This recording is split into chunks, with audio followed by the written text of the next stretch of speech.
The Armada of 1588 is often seen as a seminal moment in English and Spanish history, with ramifications affecting Ireland, Scotland, and other European nations.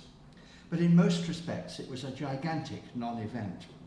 Philip II attempted to invade England, but largely through his own misjudgment and mismanagement, the enterprise came to naught.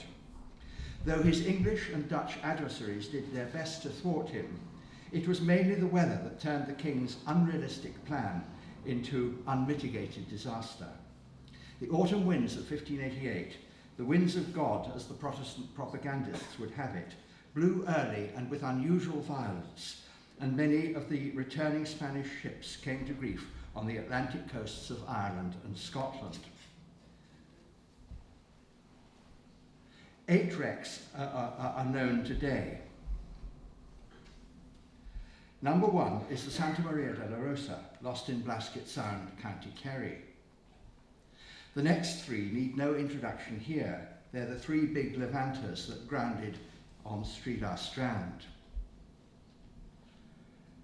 Number 5 is another Levanter, the Trinidad Valancera, in Kinnago Bay, Donegal. And next is the Girona, lost near the Giant's Causeway in Antrim. The 7th is another member of the ill-fated Levant Squadron, the San Juan de Sicilia, off the west coast of Scotland. From the time of her sinking in Tobermory Bay, an erroneous but persistent legend of vast treasure has driven generations of salvors to tear apart what might otherwise have been Scotland's answer to the Mary Rose. Finally, there's the flagship of the Armada's supply squadron, El Gran Griffon, on Fair Isle. The jury's out on a possible 9th, currently under investigation by the Irish Underwater Archaeology Unit off West Donegal.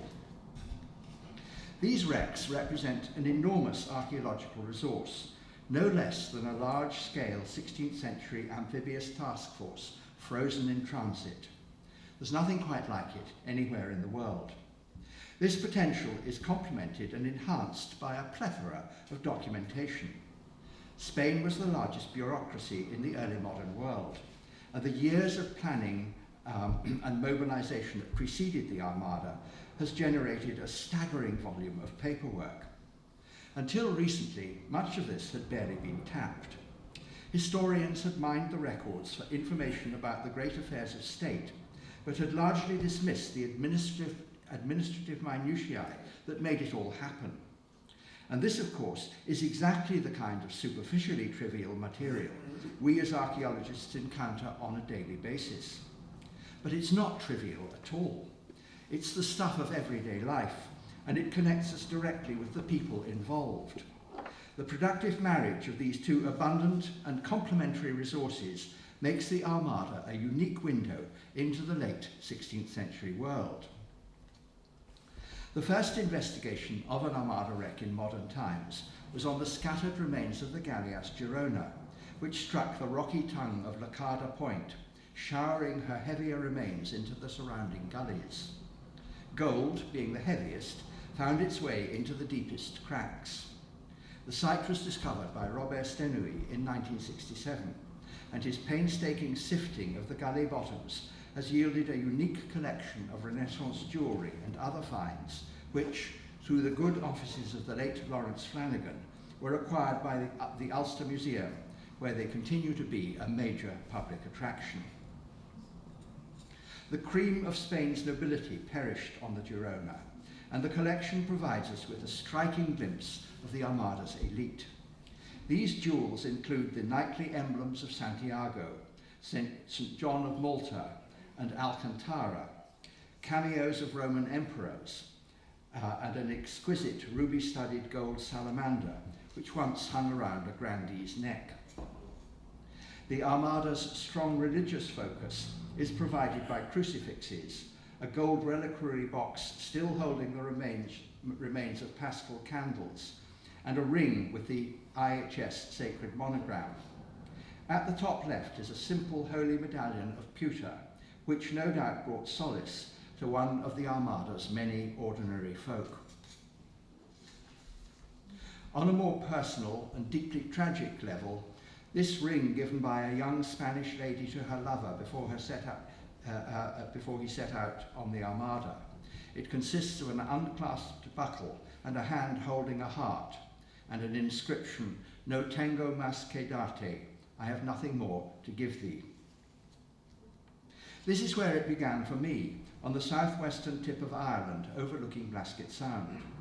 Here, on the 21st of September 1588, the Griffith Cohen vice flagship Santa Maria de la Rosa went down with all hands save one, recounted by eyewitnesses ashore and on board a nearby Spanish ship. The idea that the wreck might be found was the brainchild of the late Sid Wignall, who died earlier this year. Sid was a remarkable adventurer who turned from Himalayan exploration to nautical archaeology in midlife. In 1968, he brought a diving team to the Blaskets, supported by his Irish colleague Des Brannigan, to search the 4 square miles of seabed in which the Santa Maria was presumed to lie. After several months of frustration and not a few frights in this dangerous and unpredictable seaway, we found the wreck in deep water at the foot of the pinnacle the ship had struck. Just down here. In the eye of a tide race at the Sound's narrow neck. We worked on the site for the rest of that season and throughout the following summer. This is a general plan of the wreck. The main feature is a tadpole-shaped mound of stone ballast. At its blunt northern end, which represents the bow, were mounds of concreted iron shot. Structural timbers protruded from beneath the mound and along a linear axis running diagonally across it. Several lead ingots lay on top of the mound, and just beyond the bow was a scatter of concreted arquebuses and muskets, more shot, a rosary bead, a pewter religious medallion, and 2 pewter plates. Lead shot and Scott pottery were scattered across the site. At the southern tail of the ballast mound, excavation revealed part of a human skeleton, another pewter plate, and 2 Spanish coins. Of the ship's 26 bronze guns, there was not a trace. With hindsight, we can piece together what happened.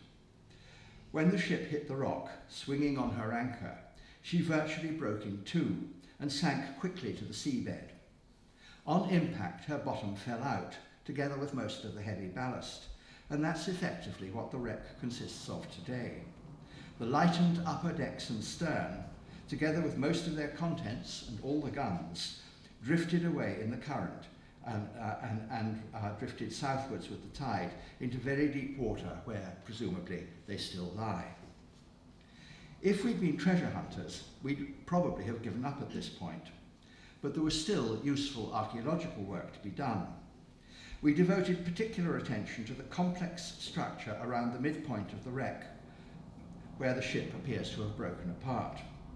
This was identified as the box surrounding the mainmast step, the step itself having ripped out when the mast became detached. This feature, reconstructed at the left, is paralleled on the right by the mast step of the mid-16th century Basque whaling ship San Juan, excavated in Red Bay, Labrador. The resemblance is striking, which shouldn't surprise us, because the Santa Maria was built at San Sebastian by the noted Villafranca whaling family. A Martin de Villafranca was the Santa Maria's captain when she sank. This detail from an English chart of San Sebastian, dated 1585, shows a ship on the stocks with the legend, "New ships made." The Santa Maria herself might have been built on this very spot 2 years later.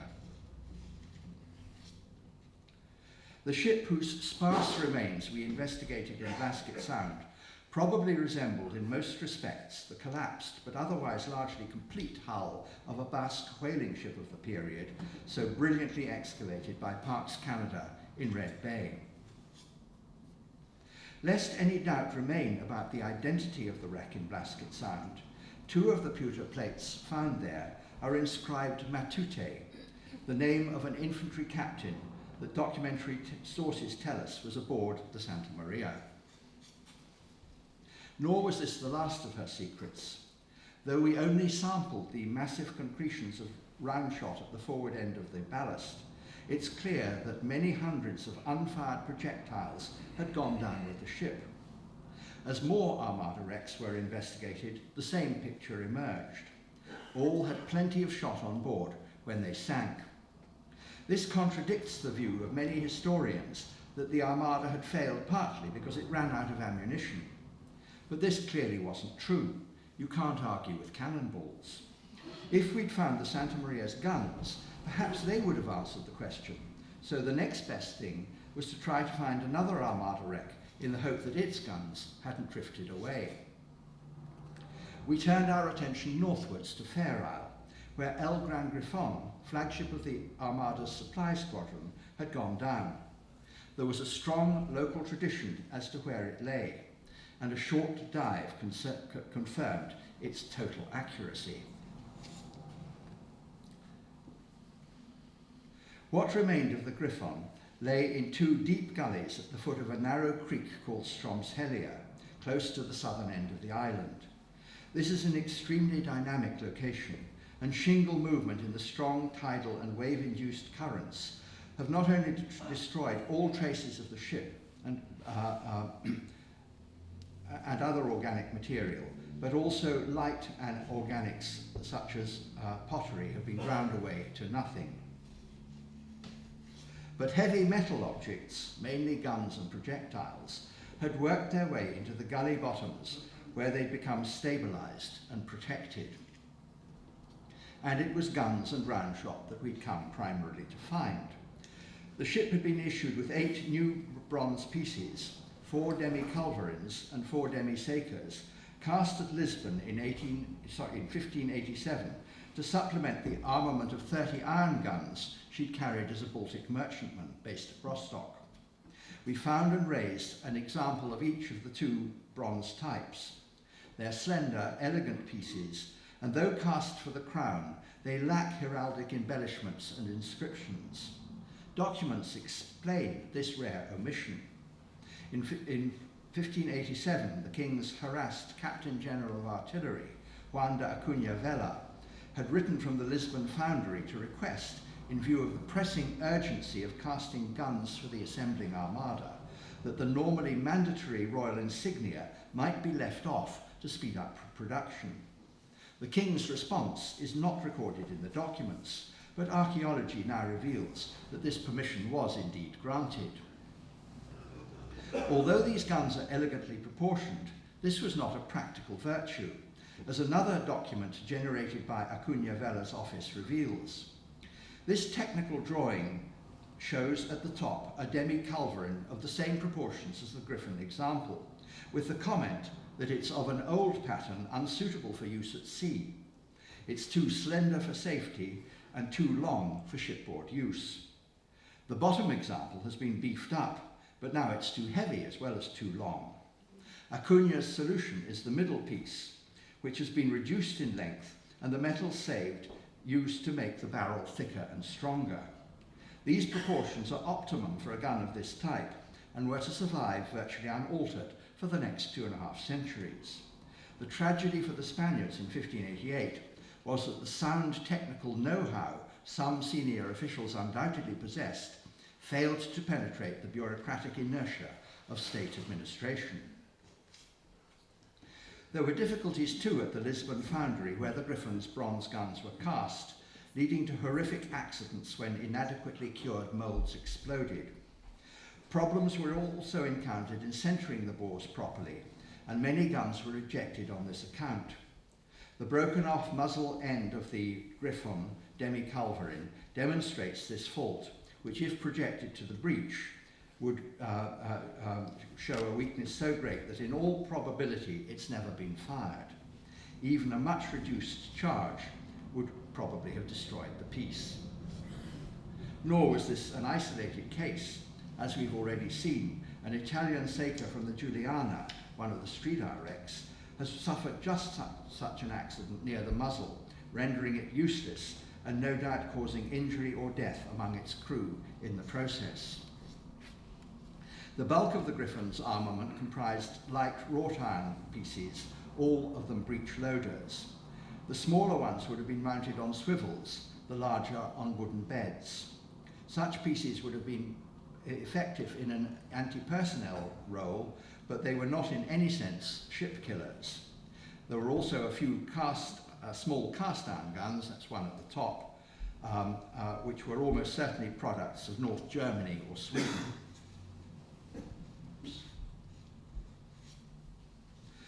Our investigation of the Griffon confirmed that, as on the Santa Maria and Girona, her gunners had not used all their ammunition. 50 rounds had been provided for each of the ship's guns, 1,900 in all. We recovered 370, and many more must still be on the wreck.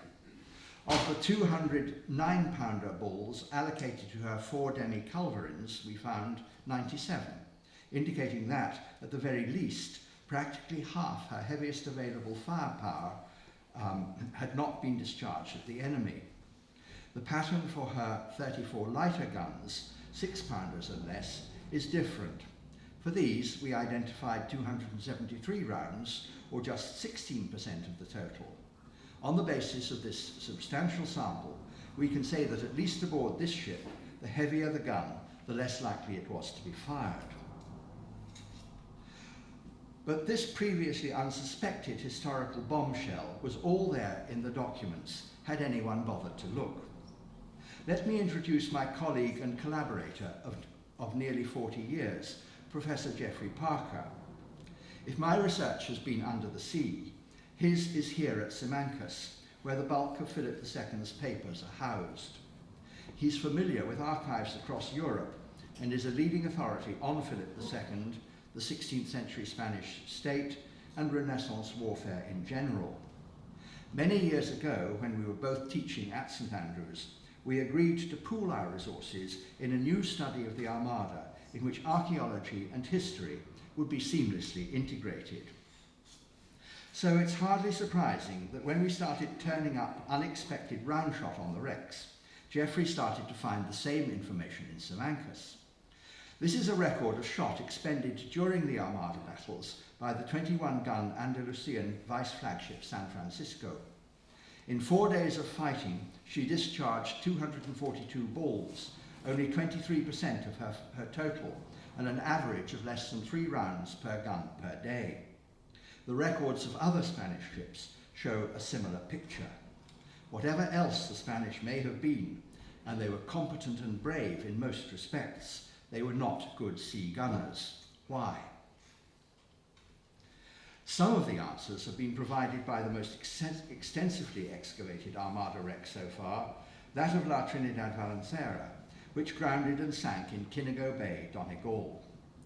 This 1,100-ton requisitioned Venetian grain carrier was the 4th largest vessel in the fleet. Her primary function was as an invasion transport, and on board were 3 companies of soldiers from the Regiment of Naples. She also carried a large consignment of military stores, including 3 heavy siege guns from the artillery train. As well as her transport role, she was a front-line fighting ship and played a distinguished part in the battles. The Valenciera arrived off the Irish coast in a sinking condition, and while seeking to run ashore, grounded on a submerged reef some distance offshore. Most of her people landed safely, and Michael Turner's reconstruction shows her commander, Don Alonso de Luzon, leading his men ashore to meet a group of rather puzzled locals, as one of the survivors was later to testify. The wreck was discovered in 1971 by members of the City of Derry Sub-Aqua Club, who subsequently invited me to coordinate a partial excavation of the site in association with the club, the Ulster Museum, again through the good offices of Lawrence Flanagan, and our fledgling research institute at St Andrews University. The BBC and RTE, as we've seen, were also involved. The story of the excavation and the finds are now displayed in Derry's splendid Armada Museum. The site lies on a flat sandy bottom about 10 metres down, straddling the reef on which the ship grounded. The boxes at A and B refer to the trench locations as finally excavated. The features visible on discovery are shown in this preliminary plan. Also shown are contacts made during a metal detector survey of the main wreck area, which we hoped would reveal the lie of the ship's surviving remains buried beneath the sand. But although several major contacts and numerous pinpoint responses were recorded, there was nothing to suggest a ship-shaped anomaly. We next carried out a probe survey over the same grid, expecting to feel the characteristic soft thud whenever timber was encountered, thus determining the extent of the hull remains. The probe was supplied with a gentle stream of water to facilitate penetration. On most of the soundings, we encountered only deep sand, and when we hit solid targets, these generally turned out to be bedrock or concretion. However, we noted that when the probe was withdrawn, it left a shallow crater, and if it had encountered organic material in the process, a small sample of that would gather at the bottom of the depression. These organic hits are plotted as small crosses in the survey and define two distinct areas, a large one near the foot of the grid, down here, and a rather smaller one towards the top left. Two further organic areas were subsequently located beyond the extent of the initial probe survey, up hereabouts. On this basis, we began excavation in 1973 and continued over several seasons until 1985. Much of the south sector was uncovered down to bedrock. Most of it yielded only durable materials, including bronze guns, carriage wheels and axles protected by the concretion generated by their iron fittings, other concreted iron objects, and various small non-ferrous metal artifacts. In the area where organic contacts have been noted, however, there was a massive deposit of buried wood, leather, bone, textile, and cordage, contained within lens-shaped depressions filled with decayed and partly emulsified organic debris. Many intact objects were preserved within this in exceptionally fine condition. To the right, a complex of dislocated hull timbers was located.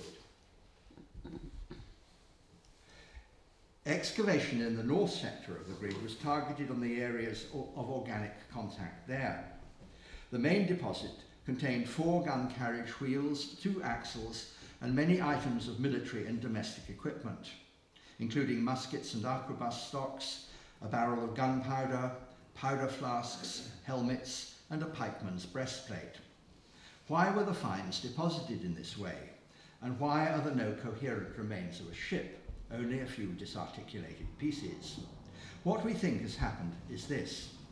When the ship grounded, its bow wedged on the reef and its stern sitting on the sand, it probably broke in two quite quickly under the pile-driving effect of the unsupported mainmast. The two hull sections drifted apart and generated deep scour pits around them, attracting well-preserved organic objects which settled among the finely ground organic fragments provided by the mechanical and biological degradation of the ship and its contents. In due course, once the wreckage that had triggered the scour had collapsed, the natural seabed reasserted itself, sealing the deposits in the stable anaerobic environments encountered during excavation. So, where are the remains of the ship? At the top left, a group of disarticulated hull timbers is seen exposed on the seabed. Note the regularly shaped knobs of concretion running along each edge. On the right is a plank from which the concretions have been removed, revealing countersunk seatings for rows of ring-headed iron bolts. This ship was entirely fastened with iron, and not, as was normal in wooden hulls until the 19th century, with wooden pins. We can explain why. La Trinidad Valenciera had been built as a specialised grain carrier in Venice to service the city's food supply link with Sicily. Such vessels were designed for short, intensive, low-maintenance working lives, and iron fittings were therefore used throughout for simplicity and increased strength. The downside was that once the iron started to decay, usually within 5 years or so, the ship would begin to fall apart and was scrapped. We may suppose that this is effectively what happened to the Valancera in Kinnago Bay. Quite soon after deposition, the hull disintegrated, leaving only a few isolated timbers and the sealed treasure houses of artifacts buried in the sand, which has preserved for us a magnificent sampling of what the ship had once contained. This has answered most of our remaining questions about the Armada's guns. 3 of the bronze pieces are a matched set of 40-pounder cannons, not part of the ship's armament, but of the siege train intended to support the invasion forces' march on London. They're splendid examples of the 16th century gun founders' art, with their sprightly dolphins and chaste decoration. 2 even came complete with their hinged touch-hole covers.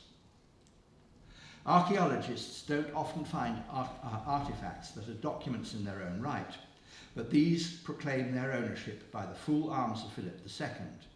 They also flag the star billings in their production, just like a Hollywood movie.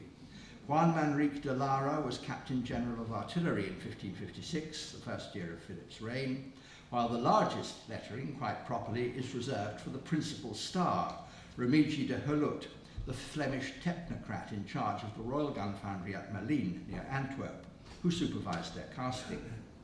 Finally, at top right, the weight of the piece is recorded in Castilian libras, 5186, which serve not only as an accurate record of the gun's weight, but also as an identifying mark. Thanks to Geoffrey Parker's researches, we would have known that these 3 guns were aboard the Trinidad Valancera even if they hadn't been found, for they're carefully listed in the ship's manifest, with their recorded weights exactly matching the marks on the recovered pieces. This is my drawing of the 5186 Libra piece, recorded shortly after its recovery by the Moville Armada Group in 1987. And shortly afterwards, Geoffrey unearthed the top drawing, dated exactly 4 centuries earlier, 1587, in Simancas. It's the same gun, drawn in much the same way, and identified by the same weight mark. I found that rather scary. We tested the accuracy of the weight marks by a controlled weighing of the guns. To a very high tolerance of accuracy, the weight proved to be, as the document said it would be, the Castilian Libra of 460 grams. We also found parts of the dismantled field carriages on which the Rumigi guns were to be mounted. At top right is one of the elm axles with its concreted iron fittings, and at bottom right, one of the massive iron-bound spoked wooden wheels. On the left is the undercarriage of a similar assembly from a contemporary Italian source. No trace was found of the carriage's side pieces, but once again the Simancas documents came to our aid with a contemporary technical drawing. This evidence, together with the archaeological findings, has allowed us to reconstruct the land carriages on which the Rumigi guns were to be mounted, and you can see one so mounted in the Armada Museum in Derry. Smaller diameter wheels were provided for the limbers, which, articulated on a pivot beneath the trail, converted the carriage into a 4-wheeled vehicle which could be hitched to a draft team. In this reconstruction, the gun has been shifted back on the carriage as it would have been to spread the load between the wheels.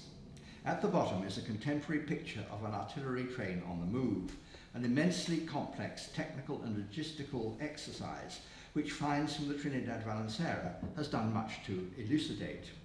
This study reveals a cohesion of purpose within a complex operational framework involving concepts of standardization and repeatability not reached in other spheres until the industrial era.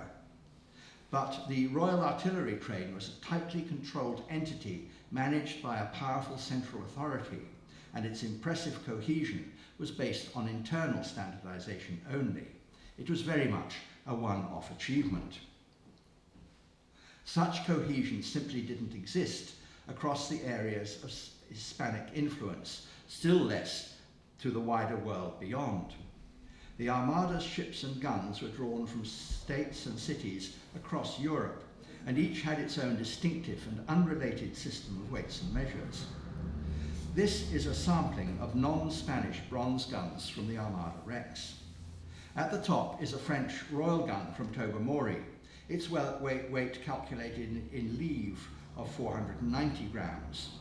The next two from the Valancera are marked in gross Venetian pounds of 475 grams, while the bottom pair from the Lavia at Strida are probably Sicilian and weighed to an accordingly different standard.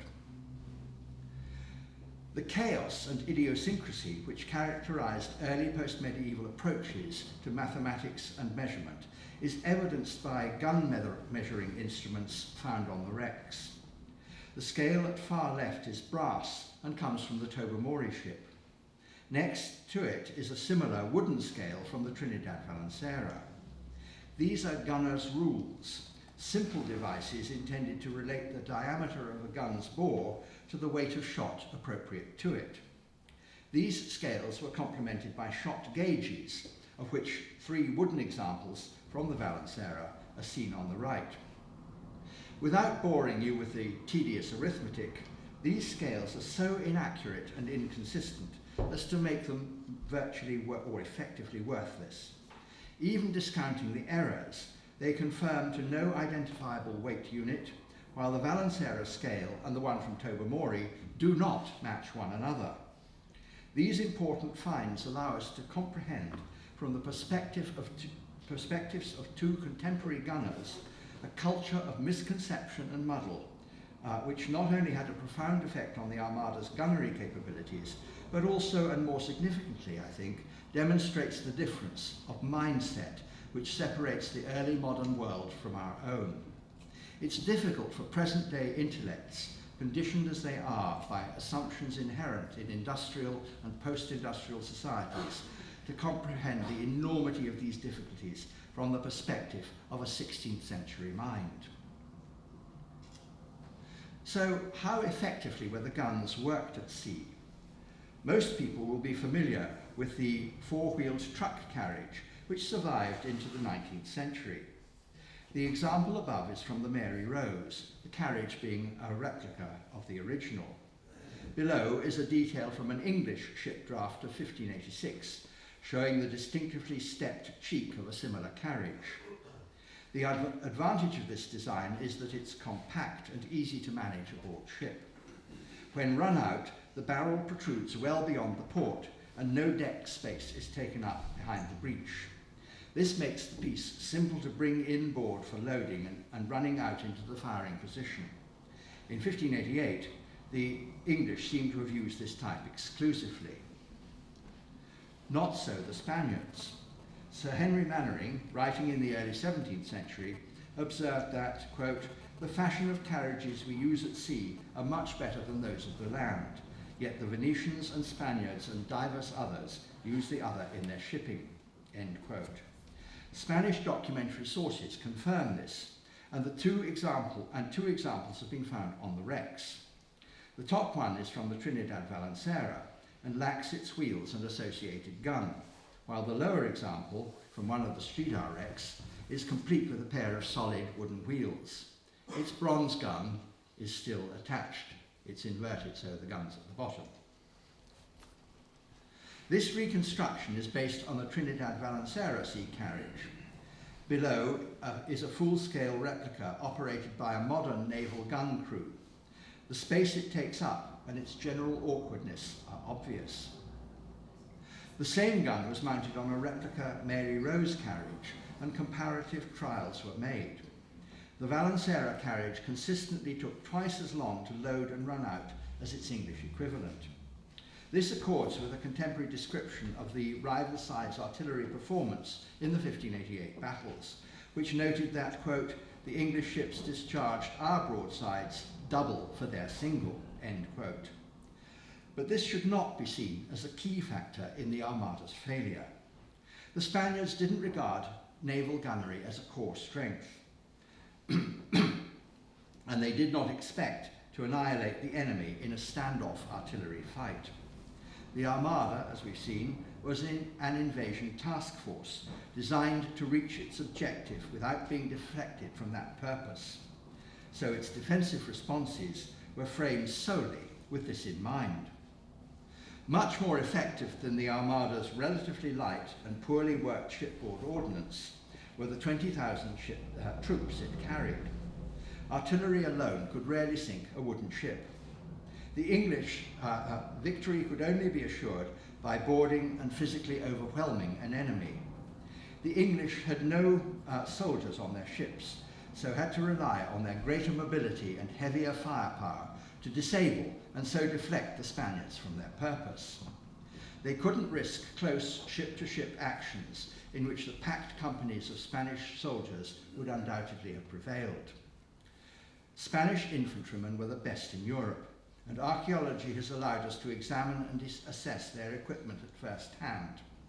This reconstruction is based on finds from the Trinidad Valenciana, of which examples are shown on the right: tassels and buttons from clothing, a powder flask, and stocks from muskets and arquebuses.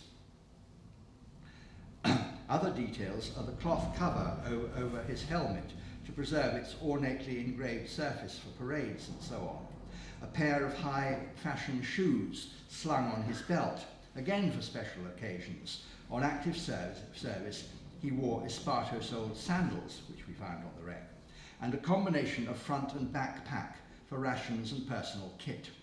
He looked and was a highly capable and tough individual.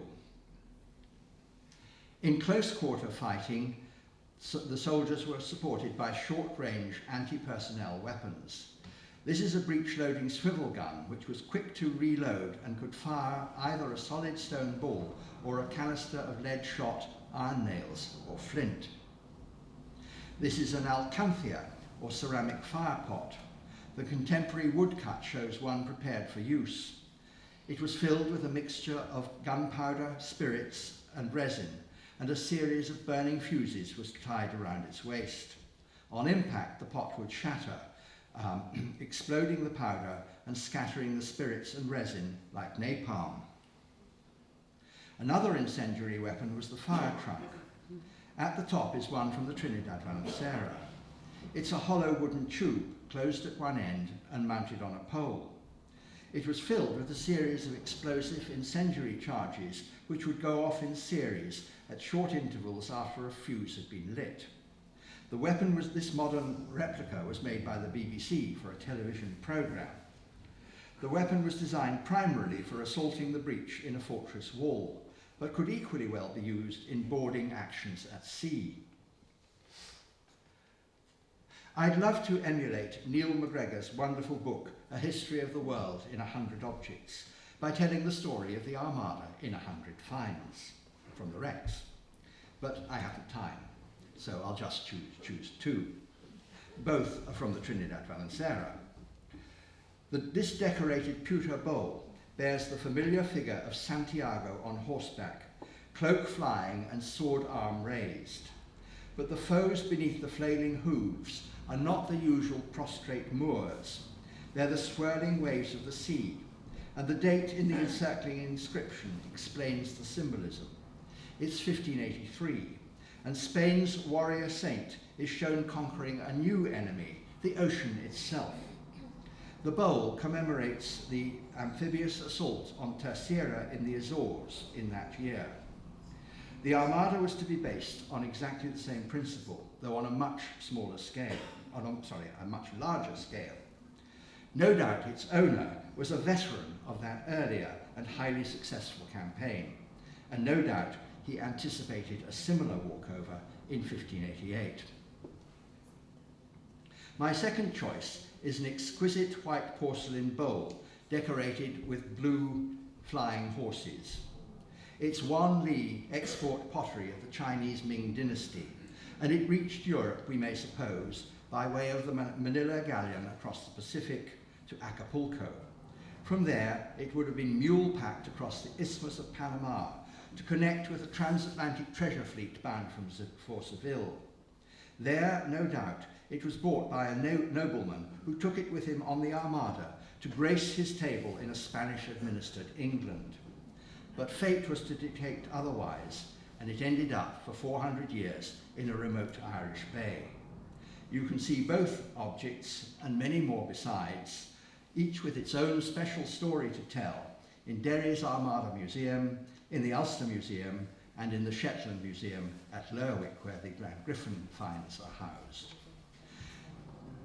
I haven't time to explain how our archaeological findings confirm, expand, and modify earlier interpretations of the Armada. Hitherto, these have been based solely on documentary and pictorial sources, and, it must be said, a good deal of uncritical national prejudice, particularly on the English side. These are matters beyond the scope of my talk today, but Geoffrey, Parker, and I have considered them in our joint book. The glossy 1988 edition is now out of print, but a revised version was published in 1999 by Manchester University Press and is still available. Last year, a Spanish translation with fresh material, mainly found by Geoffrey, was published by Planeta. The new editions incorporate further research by ourselves and others conducted since 1988, but the story is still far from complete. Today, the Armada holds more potential than ever for archaeologists and historians working together, and I hope the next generation of researchers will be able to build on what has been achieved so far. Thank you very much.